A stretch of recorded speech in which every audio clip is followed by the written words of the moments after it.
السلام عليكم ورحمة الله وبركاته. أكم جرتو أجيفتو تكينا أديفنو كينا كان جمنا جمسي إسن أجيسسنا أدو كان إسنتمو أنا بدي أكميتي كالكبرتي متدريوان أدوم مجلس فنتي قرمان جباتشون لجهمم سعود عربيان كأجل فموت هدو جرتي تجرتي جدًا نموت هدوف كورونان كجبا تهي جرجدان إتيو تيليكوم فيدم توتا غتي هردسي جرا كان جدامن منغفتوتا أدو تراني أما أدو بل إنان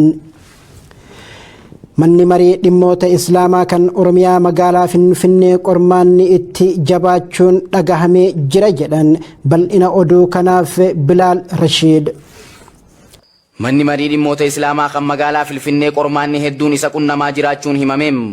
Manni marii dhimma islaamaa kan magaalaa Finfinnee rakkoo wal xaxaa ta'e keessaa fi alaa isa mudachaa jiraachuu ibseem mallaggaan gufuu itti taatee isa dararaa jirtu tun kanneen armaan gadiitiim tokkummaa dhabuu fi wal qoqqooduu kana malees karoorri tarsiimoon qindaa'ee dhabamuu hanqina baajataatii fi dhiibbaan majlisa federaalaatiin isarratti gaggeeffamaa jirtu hammaachaa dhufuun adda dureedhaam. Kanaan dura hawaasni muslimaa rakkoo gama majlisaatiin isa qunnamaa jiran guutumaa guututti hiikuudhaaf horee yeroo dheeraaf kan filate yoo ta'u horeen sanis guyyaa isaaniif kenname keessatti hojii manaa xumuruu dadhabuun isaanii rakkoon islaamaa furmaata waaraa akka hin arganne sababaa ta'ee jiraam. Walumaa galattuu hanga majlisni ummataan filatame bakka hin qabannetti hanga ulamaan haqaa bakkaa fi dhagayama hin arkannetti rakkoo teenya hiikuun ulfaattuudha warri ja'an waa tokko lamaa mitiim. سعود عربيان سبب دبي كورونا فيروس تيف جتش قجل فموت مراسة جيرتي جرتي جدن بل إن أدو كناف برا أمين سعود عربيان سبب كورونا فيروس تيف قجل فمغري جيرو إسيق غبا فميم akkuma quba qabdan yeroo ammaan tana dhukkubni koronaa vaayirasii addunyaa teenya wal jibbisiisee wal baqachiisaa jira. Biitii hundinuu lammii isaanii baraaruuf karoora ittisa dhukkuba kanaa wixineessaa jiru.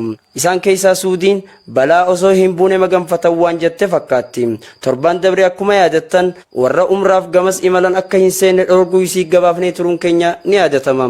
Dhiyootan ammoo magaalaa isii keessaa Makkaa fi Madiinaatti qajeelfama haaraa baaftee hojiirra oolchaa jirti. Qajeelfamni kunis tokko masjid al-haraamii fi masjid an-nabawiin sa'a tokko salaata ishaa'ii booda ni cufamu. Sa'a tokko salaata fajrii dura ni banamu. Lamam naannawni Ka'abaa takkaa'u iddoon xawaafaatii fi daandiin Safaa fi Marwaa haga yeroon hin beekamneef cufamanii jiru. Sadiim warra Makkaa jiraniif malee ziyaaraa fi salaanni masjid al-haraamitti hin ayyamamu hanga yeroon hin beekamneetti. Afur harama lamaan keessa buluun nyaataa dhugaatiin akkasumas bishaan zamzam fayyadamuun dhorgamee jira. Mu'mintoonni oduu tana dhagayan rifatanii haajaan biroollee ni afatti hojiin hajjii akkamitti hobbaatii jechaa jiran. Toltuun waa dhageessisuun kadhaa teenya yeroo maraati. Gabaasa dhiyaateef Birraa Amiyyuuyyeeti. Hammaachuun koronaa vaayirasii namoota gareef akka kijiban sababa tahee jira jedhan odeeffannoo dabalataaf ammas Birraa Amiin. Hammaachuun vaayirasii koronaa namoota gariif akka kijiban sababa ta'ee jira. Guutuu addunyaatti lakkoofsi namoota dhibee vaayirasii koronaan qabamanii 100,000 ol ta'uu gabaafame. Dhibeen vaayirasii koronaa yeroo ammaa guutuu addunyaatti saffisaan faca'aa jira. Haga ammaatti guutuu addunyaatti namoonni 4,458 ol dhibee kanaan kan qabame yoo ta'u warri saffisaan du'aa jiran ammoo sadarkaa duraa irratti Chaayinaa, Itaalii fi Iraan tarree jalqabaa irratti argamu. Ministeerri fayyaa Iraan sa'a 24 keessatti namoonni 12,000 ol dhukkuba kanaaf saaxilamuun namoonni hedduunis du'uun haalaan nu yaachise jedhan. Faransaay, Indiyaa fi Kooriyaa kibbaatti ammoo lakkoofsi namoota faalamanii saffisaan dabalaa jiraachuu beekame. Hanga ammaatti Ameerikaatti lakkoofsi namoota qabamanii 335 ga'ee jira. Namoonni du'an 17 yoo ta'u, Pirezidaanti Tiraamp dhibee kana ittisuuf doolaara biliyoona 8.3 ramaduu beeksise. Walumaa galatti dhibeen kun biyyoota 96 ol keessatti argamee jira. Guutuu addunyaatti lubbuu nama 3,526 galaafate. 58,559 fayyuu isaanii odeeffannoon ni addeessa. Ibsi dhaabbanni fayyaa addunyaa dhiyeenya kana kanne akka mirkaneessutti namoonni gariin miidiyaa hawaasummaa irratti barreessaa akkasumas miidiyaan tokko tokko waan hin ijee osoo addan baafatiin soba facaasuu jechuun komate. Torbaan kana keessa sabaa himaaleen gariin dhukkubni vaayirasii koronaa maallaqaanis ni daddabraa jechuun uummataaf fanfaajjeessaa jiru. WHO'n ammoo lakkii ani akkas hin jenne akkaan jeen qabaa jechaa jira. Wayita maallaqa lakkooytanii fixxan harka keessan sirriitti dhiqadhaan je'e malee maallaqaan dhukkubni kun namarraa namatti dabraa nama dhuunfaatu je'e malee ani akka dhaabbataatti qorannoo kana hin baafne jechaa jira WHO'n. Gabaasa dhiyaateef Birraa Amiyyuuyyeeti. Dhaabbatni Itiyoo Telekoom fayyadamtoota intarneetiif gatii hirdhisuun dhagahame. Dhaabbatichi komii hawaasa irraa dhiyaateef gurra waan laate fakkaata jedhan. Gabaasa dabalataaf Birraa Amiin. Dhaabbanni Itiyoo Telekoom fayyadamtoota intarneetiitiif gatii hir'isuun dhagayame. Dhaabbanni kun eega hundeeffamee waggaa 126 lakkoofsisullee tajaajilli inni hawaasaaf dhiyeessaa jiru kan umrii isaatii waliin madaallee akka ta'e beekamaadha.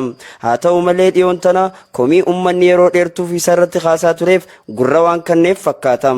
Fayyadamtoota biroodbaandii intarneetii kan ta'an namoota dhuunfaatiif 65, intarpiraayizotaaf ammoo harka 72 hir'isuun isaa ibsame. Itti gaafatamtuun Itiyoo Telekoom aadde Firee Hiwoot Taamiruu ibsa miidiyaaf kennaniin carraan kun mana barumsaa, dhaabbilee fayyaatii fi dhaabota garagaraatiif gaariidha jedhan. Hawaasni biyyattii qurramni dhaabbata Itiyoo Telekoom irraa qabu waa lakkoofsan qabu. Isaan keessaa gariin qaala'insa gatii, hanqina qulqullinaa fi baay'inaa akkasumas kanniinsi tajaajila isaa dadhabaa ta'uun isaa ni eerama.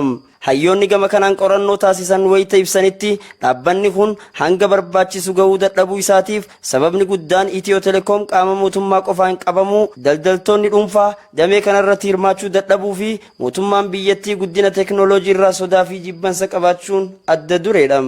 Egaan daawwattoota TVI odeeffannoo yeroo kanaaf qabanneetiin dhihaanne kanan gammaa kana turani qophii copha surree kan rakkoo fi furmaata kutaa lammaffaa waliin turtii gaarii isiniin jecha wassalaamu alaikum warahmatullaahi wabarakaatuhu.